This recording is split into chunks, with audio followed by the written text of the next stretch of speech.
بسم اللہ الرحمن الرحیم۔ ہر مصیبت سے نجات کی دعا۔ لا الہ الا انت سبحانک انی کنت من الظالمین۔ ترجمہ: ہے اللہ، تیرے سوا کوئی لائق عبادت نہیں، تو ہر قسم کے عیبوں سے پاک ہے، بلا شبہ میں ہی قصوروار تھا، بس اب تو مجھے اس مصیبت سے نجات دے۔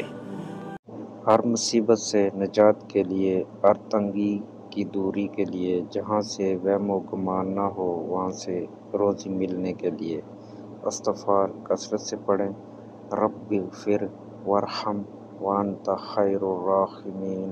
ترجمہ: اے میرے رب، مجھے بخش دے اور رحم فرما، اور آپ سب رحم کرنے والوں سے بڑھ کر رحم کرنے والے ہیں۔